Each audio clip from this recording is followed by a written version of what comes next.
ನಾನು ಯಾವಾಗ ಯಾವಾಗ ಎಷ್ಟೆಷ್ಟು ಕೊಟ್ಟಿನಿ ಎಲ್ಲ ಲೆಕ್ಕ ಬರ್ದಿಟ್ಟಿನಿ. ಎಲ್ಲ ಸೇರಿ 1.5 ಲಕ್ಷ ಆಗೈತೆ ನೋಡಮ್ಮ. ಇದೆಲ್ಲ ಗೊತ್ತಾಕ್ ನಾ ಏನ್ ಸಾಲಿ ಕಲ್ತಾನೇನು? ಇದೆಲ್ಲ ನನಗ್ ಗೊತ್ತಾಗಲ್ಲ.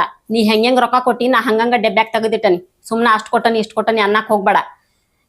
ಕರೆಕ್ಟಾಗಿ ನೆನ್ಪ್ ಮಾಡ್ಕೊ ಯಾರಿಗಾರ ಕೊಟ್ಟಿಯೇ ಏನ ಅಂತ. ನಿಮ್ ತಂಗಿ ಮೊದ್ಲ ಹೇಳಿದ್ಲು ನಿನಗ ಲೆಕ್ಕಾಚಾರ ಗೊತ್ತಾಗಲ್ಲ ಆಕೆತ ರೊಕ್ಕ ಇಸ್ಕೋಬೇಡ, ಆಮ್ಯಾಗ ಅಷ್ಟ್ ಕೊಟ್ಟಾಳ ಇಷ್ಟ್ ಕೊಟ್ಟಾಳ ಅಂದ್ರ ಎಲ್ಲಿಂದ ಕೊಡ್ತೀಯ ಅಂತ. ಯಾಕೆ ಮಾತ್ ಖರೆ ಮಾಡಿಬಿಟ್ಟೆಲ್ಲ. ನನ್ ಮ್ಯಾಗ ಅಷ್ಟು ನಂಬಿಕೆ ಇಲ್ಲ ನಿನಗ. ಭಾಳ ಚಲೋ ಮರೀದಿ ಕೊಟ್ಟಿ. ನಾ ಇನ್ ಬರ್ತೇನೆ.